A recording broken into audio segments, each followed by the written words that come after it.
Gooshbagz Fantasy Football League podcast.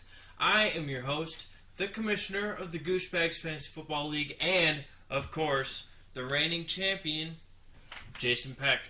It's going to be a great one. I am by myself today. Unfortunately, Quartzs has something come up, so he won't be able to join me this week. But either way, it's going to be a good episode. We'll have to get you on another time, Quartzs. So we'll jump right into it. We got some not so big news. I guess I usually cover a lot of the injuries. Fortunately, there weren't too many this week. We'll start with the big one. CMC, Christian McCaffrey, potentially has a shoulder injury. They said he's likely to be out this week. They're not too sure. But he is week to week with a shoulder injury, which sucks for Quartz and me, because I got to play against him the 1 week he was here. But yeah, mostly it sucks for Quartz because he just got him back. So Justin Jackson, also on Quartz's team, had a rough week this week. He played a single snap and was out for the rest of the game. He had some sort of knee injury. Additionally, David Montgomery and David Johnson both got concussions this week, so we'll see if they are able to play during the next week or so. We'll see if they make it through the concussion protocol. That's always kind of an up-in-the-air sort of deal. So, congratulations, though, Quartz. Even though you had 2 injuries that happened this week, you happened to get the highest score of the week with 130.6 fantasy points. So, congratulations. Your $10 will be sent to you after I record this, because I'm just remembering now to send it. So, that will be sent to you. Congratulations. So, let me tell you how frustrating it is. We're going to jump into the matchups now. Let me tell you how frustrating it is to score the second highest points and lose for 2 weeks in a row. 2 weeks. And you should have seen the matchups we had this week, because only one other person was even close to me. It's amazing. Or sucky at the same time. So, we're going right into the matchup with mine and Quartz's matchup. So, Feast Mode versus Adam and Chad's PT patients. So, those patients beat down on Feast Mode this week. It came down to the New England defense trying to stop the Jets, which did not happen this week because Joe Flacco is elite. The PT patients, they scored 30.6 fantasy points, and my team scored 127.6 fantasy points. I needed the defense to score 6 points. Only 6. They didn't even need 10 or anything. Just a measly 6 points against the Jets offense. And they couldn't do it. They only scored 3 or 4. Or I think, 3. So, that really sucked. No, not even. I think they scored 2. So, let me pull that matchup up, actually. I got it right here. Yes, they scored 3 fantasy points. And so, I needed 6 to tie, 7 to win, I guess. So I need 7, which is a decent amount. But, I guess the Patriots defense just wasn't up for the challenge this week. So, the studs, at least, I had a few bright spots. I had Dalvin Cook with 38.2 fantasy points. I also had Keenan Allen with 20.8 fantasy points. Now, Dalvin Cook, you cannot stop him. You can't stop him. He's a beast. He's a monster. So, I'm so glad to have him on my team. I'm going to ride him and James Robinson to the championship. That's the goal, at least. So, we'll see how it goes. So I had Keenan Allen, who has a fantastic schedule for the rest of the season again for wide receivers. And also, I traded for Allen Robinson, who has the best schedule for wide receivers coming up. So I am stoked. I got rid of Clyde Edwards-Helaire due to the murkiness of the backfield. Chad was kind enough to trade me Allen Robinson for him. So now that I have both of my running backs past the bye, I should have no problems, barring injury. So we'll see how it goes. In the duds category, I didn't really have too many duds. I had Noah Fant with 6, and he was my lowest scorer. And I guess besides the Patriots defense, I would call them a dud, putting up 3 points. Derek Carr had 14 fantasy points. That's not what you're looking for from a quarterback, so having quarterback issues. Banaya, if you could trade me one of your quarterbacks, that would be fantastic. So yeah, on to Quartzs Team. He had Josh Allen in the studs category with 36 fantasy points, and he put up a monster game. It was a good bounce back game for him. I think it was a great matchup. Seattle. So that's a salve for any ailing quarterback's wounds. He had 36 fantasy points. He had CMC before he got hurt with that shoulder injury. He had 32.1 fantasy points. And I think it was on that one, insane catch he had down the field. I don't know if you guys saw that, but he was just it was like a catch that even a wide receiver it'd be crazy for a wide receiver to make. He was diving back, I don't even know what he was doing, but it was insane. So maybe he got, sorry. Maybe he fell hard on his shoulder when he landed there. And Terry McLaurin had 21 fantasy points this week, so he had a fantastic matchup or week with Alex Smith at the helm. So maybe Terry McLaurin is quarterback proof. He seems to be putting up good numbers, no matter who's behind the helm at Washington. In the duds category for Quartz's team, he had Jared Cook with 2 points. Just 2 points. And Justin Jackson, who, like I said, got hurt on the first play of the game and got him 0 fantasy points. So, unfortunately, I lost to the highest scorer once again. However, I just looked at the fantasy playoffs, and I'm still technically in the 6th spot. So, I got a shot, and I don't see myself losing the rest of the way because, like I said, fantastic matchups for my wide receivers and 2 of the best running backs in the game, 2 of top 5 running backs. I just got to solidify my quarterback position, and I think I'm going to be all good. And I think I did do that with Drew Brees. So I'll at least be getting about 20 fantasy points from my quarterback as we go for the rest of the year, hopefully. So matchup number 2, we got James's team versus Big Ben's bathroom. And James's team took down Big Ben's bathroom 103.58 fantasy points to 97.54 fantasy points. So on James's team, we got Pat Mahomes leading the charge with 30.88 fantasy points. He's been fantastic no matter who the matchup is. He just even when they were up by 4 touchdowns against the Jets, he still just threw the ball all day. So they're not leaning on the run, and I think that's going to be a problem for any of the Lev Bell and Clyde Edwards-Helaire. So, but it's not a problem for Pat Mahomes. So enjoy it while you can. In the duds category for James's team, we have Adam Thielen with 4.8 fantasy points and Devin Singletary with 4.9 fantasy points. And I think Adam Thielen's problem is Dalvin Cook. They've been relying on Dalvin Cook a bunch the last 2 weeks, as shown by his 38 and 47 fantasy points the last 2 weeks. And Devin Singletary, I think he's kind of losing his job to Zach Moss slowly but surely. So Devin Singletary gets the first and second down rolls, but I think Zach Moss is getting third down rolls and goal line work. So Devin Singletary is kind of going to be phased out of the offense, I think.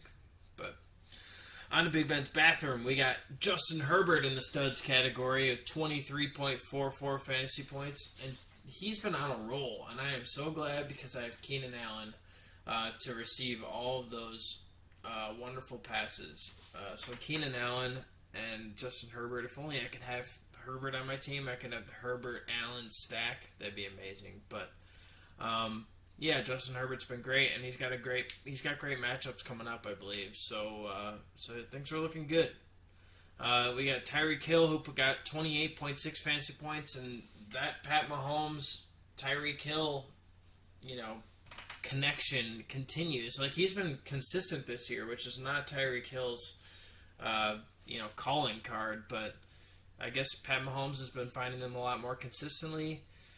this year, and he's been putting up fantasy points. He's been relevant every week, as opposed to potentially having the low floor that we're used to Tyreek Hill having. So it's good for him. Good for him. In the duds category for Big Ben's Bathroom, we got Melvin Gordon III, MG3, with 3.2 fantasy points.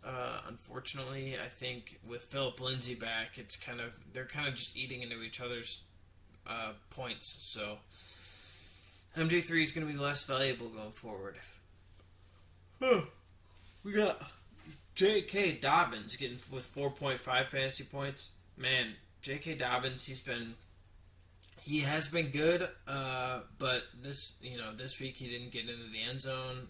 There wasn't as much passing work that J.K. Dobbins got, so it's been kind of, with Mark Ingram out, J.K. Dobbins has been great, but this week Gus Edwards got the touchdown, so J.K. Dobbins was kind of in trouble. And then Tampa Bay's defense kind of got lit up on Sunday night. The Saints took them down. They destroyed them, and that was great to watch. It was like 38-3, so that was fantastic. All right, matchup number 3 was Good Juju versus Team IR, and Good Juju just dominated, and they were the team that was the next closest to me.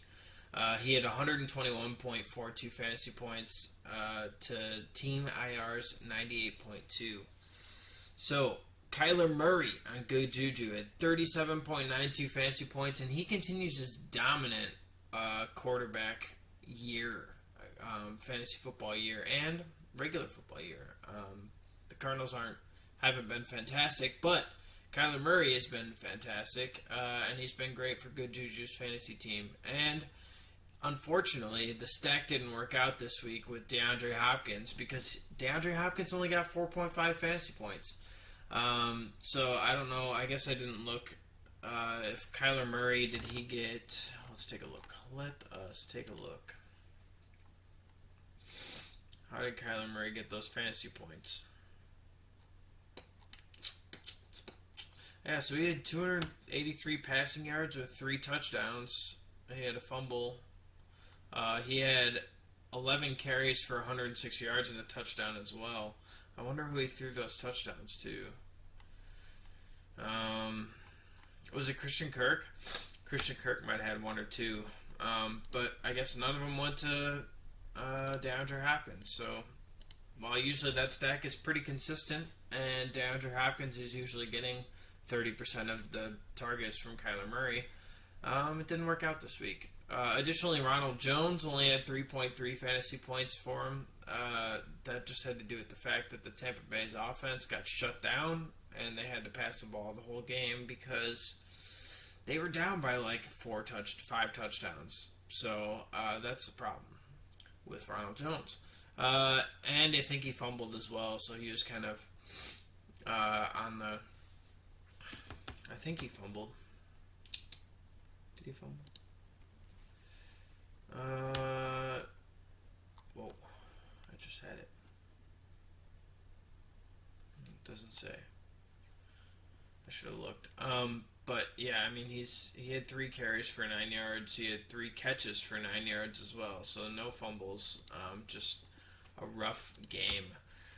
And Mark Andrews, unfortunately, I think I've talked about this multiple weeks, but essentially, Lamar Jackson's not throwing the ball. He's getting, his fantasy points from rushing touchdowns. So he's been okay, but all of his passing options are kind of have lost all value. So Mark Andrews, you might want to find some sort of backup plan for Mark Andrews. Team IR. He had Russell Wilson with 22.1 fantasy points, that's a decent day. That's above average, I guess, but, nothing too special. He had Antonio Brown win the duds category with 4.6 fantasy points on his debut in 2020.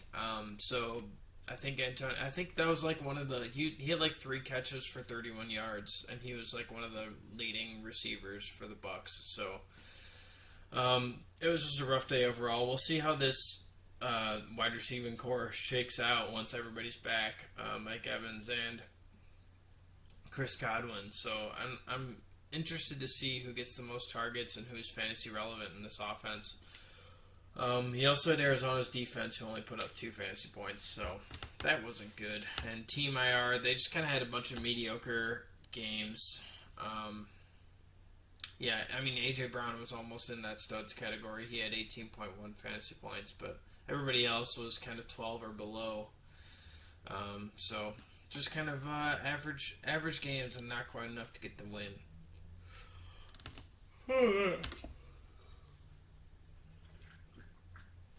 I'm sorry, guys. It's been a long day. We're working on it now. I'm yawning because this matchup was a snooze fest. I think this is the lowest scoring game I've ever seen in fantasy football. We have Mix and Mac versus the Breeze Knees, and Mix and Mac, the second lowest scoring player on the week, was 67.3 wins against the Breeze Knees, who only scored 46.64 fantasy points. So there were no studs in this game. Zero studs. The closest was Lamar Jackson with 18.6 fantasy points. And nobody else was even, he was the only one who, him and Darren Waller were the only two who scored double digits in this whole matchup. And Darren Waller had 10.7 points. So, you guys need to get your shit together. I don't know what to tell you. I mean, I'm excited. I'm telling you that I'm excited to be playing Mix and Mac this week because the team doesn't scare me right now. He's having a rough matchups here. So he had nobody in the studs category. He had James Conner with 3 points. Corey Davis goosed, even though he played the whole game and did not get hurt. So that was kind of strange after his... I guess they were playing against Chicago, so maybe Chicago kind of took him away. But,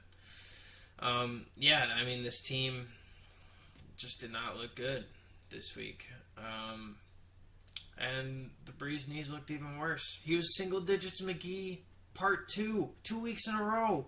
That's your new name. I think you're no longer the Breeze Knees, you're single digits McGee. I think you should name your team that, because, that's all you're doing right now. So literally everybody sucked. Nobody had even above 9 points on Adam's team. Matthew Stafford at 8.44. He was his highest scorer. He did have Jimmy Graham on the bench, Chase Claypool on the bench with over 10 points, but,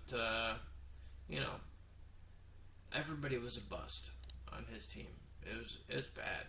It's bad. There's no more time that I want to spend on this matchup. So, let's go on to matchup number 5, which is Cooper, I hardly know her, versus my tight end, Ertz von Eifert. So, my tight end, Ertz, barely pulled this one out of his ass with an 85.44 to 84.26. And that's only because Banayas just swapped out those quarterbacks, man. He could have been close to the highest scorer of the week if he had swapped out those quarterbacks. You should just trust Aaron Rodgers. Just trust Aaron Rodgers all the time. Don't trust Tom Brady. He's a chode. But anyways, so Aaron Rodgers went off on Cooper's bench, but he did have Devontae Adams in the lineup, which is always a solid bet, who had 28.3 fantasy points, so that's always good. In the duds category, like I said, he had Tom Brady, who put up a dreadful game against New Orleans. He had 2.36 fantasy points. David Montgomery had a rough game. He got knocked out with a concussion, but I thought it was pretty late in the game that happened. Pretty close to the end. So, I don't know. He just was plodding along, didn't get his touchdown, so he had an average turnout. And then JaMychal Hasty. This was a surprise to me because the 49ers played against the Packers this week, and JaMychal Hasty only had 2.3 fantasy points, so that really sucked. And I'm going to give you a little tip, Banayas. I know that JaMychal Hasty was your flex player, but don't put your flex players... I'm giving you all a tip, so you're welcome for those of you who listen to this podcast because it's going to really help you in the future. So JaMychal Hasty, I know he's your flex player, but if you throw him, if he's playing a Thursday night game, your flex player, you should move them to the positional spot in the roster. So move him up to running back. So in case either David Montgomery or Antonio Gibson has some sort of problem and you don't have another running back to replace them with, you already have JaMychal Hasty up there. So instead of having to put in a running back, you could put in either a wide receiver or a tight end as well in the flex. So it leaves you a little bit more flexible going into the weekend in case something happens on Friday or Saturday, or especially during COVID, like somebody tests positive for COVID and on Saturday or Sunday. It allows you to put somebody else in your flex spot, and it doesn't have to be a running back. So it leaves you the most flexible if you take the Thursday night players out of your flex position. So yeah, you're welcome, Banaya. But that's the only tip I'm going to give you going forward. So yeah, anyway, JaMychal Hasty had a rough week against the terrible Green Bay Packers defense. So I was very surprised that one of the running backs for the 49ers had a tough time. The studs on my tight end, Ertzwin Eifert, he had DK Metcalf with 20.3 fantasy points, and he broke that alternating pattern. I told you guys that Tyler Lockett was going to have a great week this week because DK Metcalf had a great week last week. So, unfortunately, that didn't happen. DK Metcalf took over and scored 20.3 fantasy points. And then he has Travis Kelce, who always seems to be in this category with 20.9 fantasy points, and he's been solid, rock solid at the tight end position. In the duds category, he played Kansas City's defense, who put up -2 fantasy points, so that didn't hurt his team, or that didn't help his team. He would have won by 3 had he not played Kansas City's defense. And James White put up 4.4 fantasy points, so. You can't expect a bunch from James White. So, I think it was just I think James White was because you had you had Brandon Cooks. I don't know why you played James White over Brandon Cooks in your flex spot, or Jamison Crowder. Jamison Crowder was healthy. So, I don't know, maybe you just didn't check your lineup again. That might be. Yeah. So, on to the waiver wire team that would kick all of our asses. This is my favorite. This is so exciting because it's literally everybody in this matchup, or on this waiver wire team, was not picked up. Like, nobody on this waiver wire team was picked up in our league. Not a single person. Because these are all kind of one-hit wonder guys. We got Drew Lock with 29.22 fantasy points, and he's not been a reliable quarterback. So he's going to stay on the waiver wire. We have Kalen Ballage, who got relegated to the practice squad immediately after this game. He had 15.4 fantasy points. We have Wayne Gallman, who is just running behind an average offensive line, and now Devonta Freeman's going to be back. And there's just no room for any of the New York Giants offensive running backs on your squad. He had 14.2 fantasy points, Wayne Gallman. And then Richie James, the no-name out of San Francisco, had 28.9 fantasy points against the Packers this week. Brashad Perriman kind of filled in for...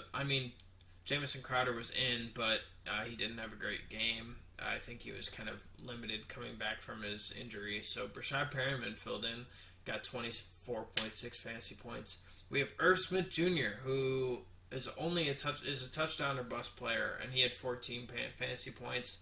I think he had 2 catches for 2 touchdowns and not many yards. We have Jacoby Myers, also on the Giants, who put up 22.9 fantasy points. We have the Titans defense, who put up 13 fantasy points, and Greg the Leg Zerline put up 15 fantasy points. So this team would have scored 177.22 fantasy points, so that is almost 40 points more than Quartzs scored this week. So the waivers are 8-1 for the year, so we got to step up our game. We got to start scoring more because this waiver wire team can't go mostly undefeated this year. All right, on to the matchup predictions for next week. Week number 10. Guys, we're getting down to the wire. We got 4 weeks left. 10, 11, 12. 3 weeks left until the playoffs start, I think. Let me double check that. That just seems strange. Standings here.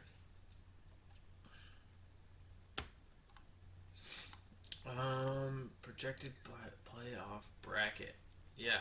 Week 14 is our first week. Okay, so we've got 4 more weeks. So we have 10, 11, 12, and 13. 4 more weeks until the match until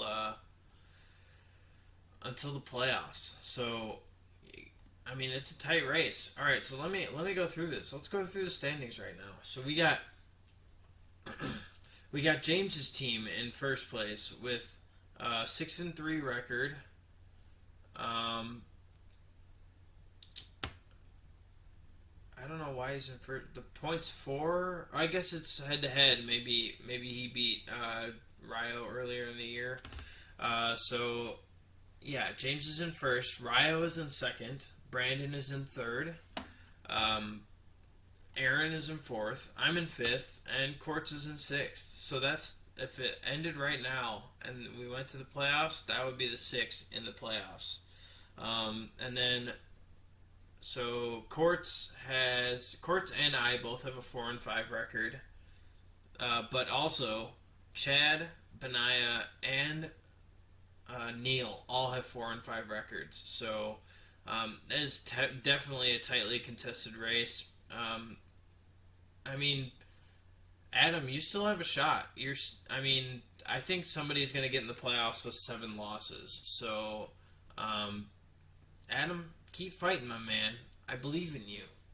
You got to get out of your single digits McGee category, but you got to turn things around quick, or else you're gonna have a new license plate frame, and you're gonna have to take some sexy pictures for us. So we'll see how it goes. But that's the standings for right now. So congratulations for James and Ryo, who are right now leading their divisions.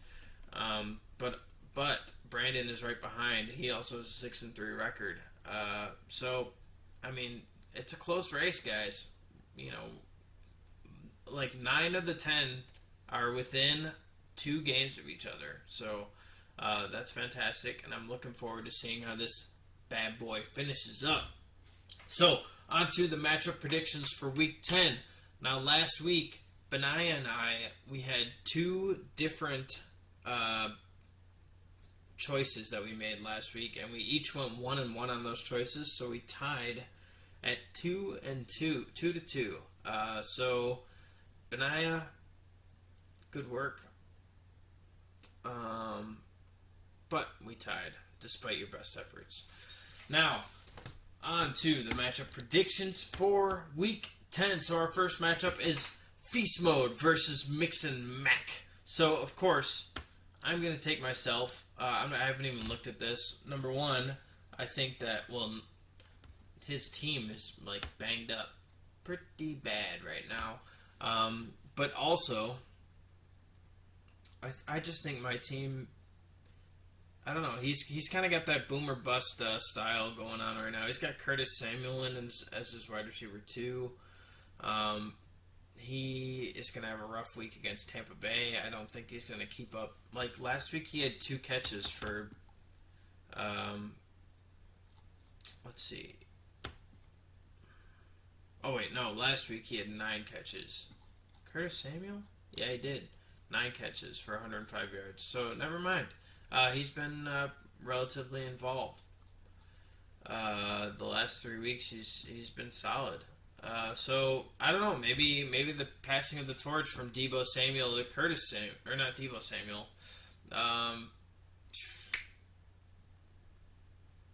DJ Moore.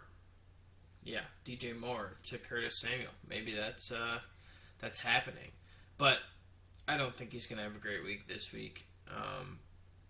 My wide receivers are better. My running backs are better.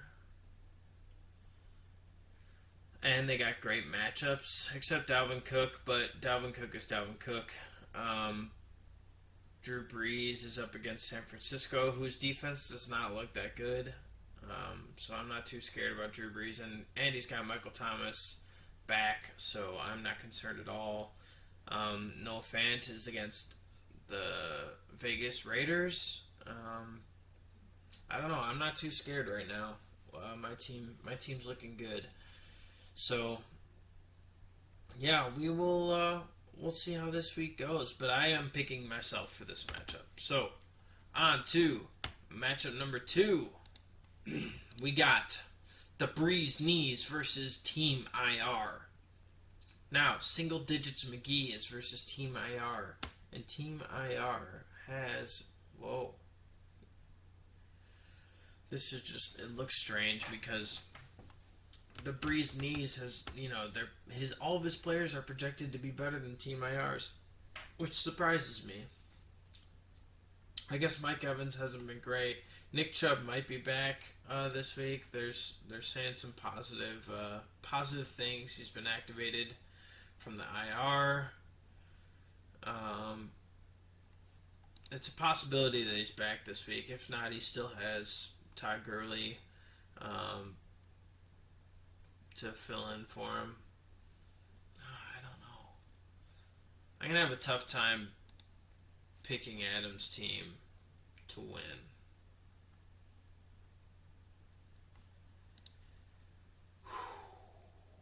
Carson Wentz is against the Giants. David Johnson might or might not be that back.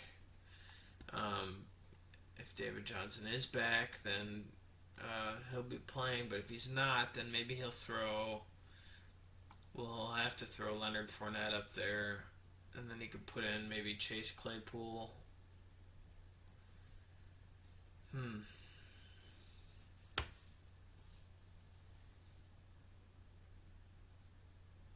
Got some tough matchups on Team IR. This is tough. This is a tough one. I'm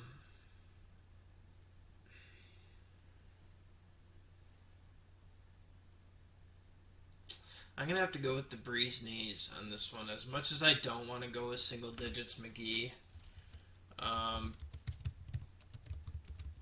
don't think that Brandon's team looks all that good this week. Yeah, that's what I'm going with. I'm going with the Breeze Knees. All right, on to Big Ben's Bathroom versus Cooper. Hardly know her. And Cooper Hardly Know Her is projected to blow out Big Ben's Bathroom as of right now. However, let's see. We got Devonta Freeman. Kenny Galladay's back from his... All right, let's go through it. Justin Herbert's playing Miami. That's kind of a tough matchup. Miami's been pretty good. But he's got Keenan Allen, so I'm not scared.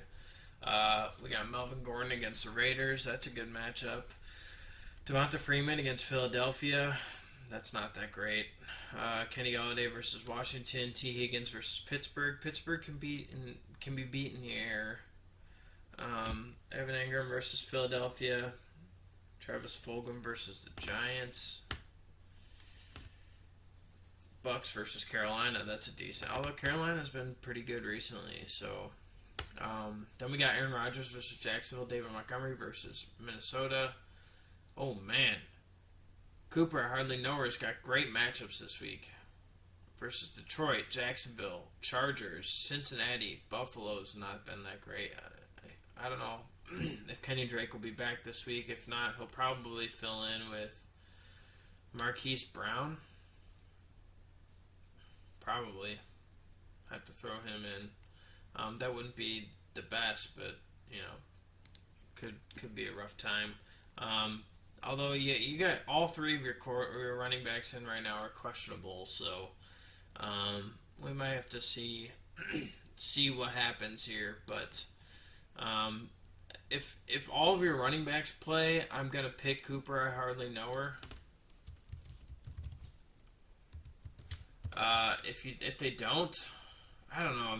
You got some tough matchups on Big Ben's Bathroom. I think it's gonna be a low-scoring week for Big Ben's Bathroom. So So yeah, I'm going with Cooper. I hardly know her. On to matchup number 4. Adam and Chad's PT Patience versus James's team, which is just a bunch of numbers that I don't know. 38.2, 37.92, 36, 32.1, 30.88, and 28.6. I don't know what that is. Those could be Patrick Mahomes' weekly numbers. No. I'm not sure what those numbers are. If they mean something or not, or if they're just random numbers. James, you'll have to let me know. I'm really. What's that? What's your picture? I don't know what your picture is. Is it a random order in pie? Maybe. Anyways, let's check out this team. Pat Mahomes is on bye this week. This could be the big break we need to take down his team here. He's got Big Ben, who is out. Is he out for sure for the whole week? He was in close contact with Vance McDonald. He could still play.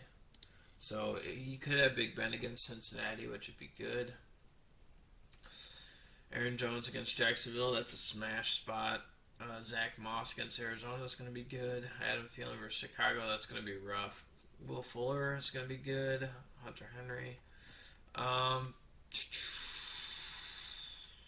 If he gets a decent game out of Big Ben, it could be a decent week for James's team. On the other side, we got Josh Allen versus Arizona. That's a smash. Christian McCaffrey might be out here, so we have DeAndre Swift and Miles Sanders, who might be back, so that'd be good. And then he could throw any one of his... Brandon Ayuk would probably be good in the flex. And then he's got Terry McLaurin and Stephon Diggs. Man, your team is scary even without Christian McCaffrey. So I'm gonna go with Quartzs Team here.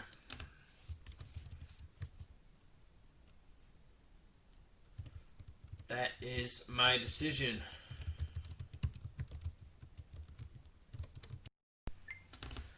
Alright, so I got cut off at the very end here. So I got one more matchup to check out. The last matchup is Good Juju versus my tight end Ertzman Eifert. Now, let's take a look at this matchup. So we have Kyler Murray versus Buffalo. We have Alvin Kamara versus San Francisco. Those will be good matchups. We got Ronald Jones versus Carolina. Now, normally that's a good matchup, but I don't know if I trust Ronald Jones in this matchup. We got DeAndre Hopkins against Buffalo. That Kyler Murray, DeAndre Hopkins stack. Juju has been playing good the last couple weeks. Looks like he's got... What happened? He got a knee, some sort of knee issue. He sat out Wednesday, but that doesn't necessarily mean anything. It could just be a rest day. So we got Mark Andrews, who's been having a rough time against New England. We got Josh Jacobs versus Denver. That'll probably be a pretty good matchup. Saints defense against San Francisco. On the other side, we got Deshaun Watson versus Cleveland. That'll be a good matchup.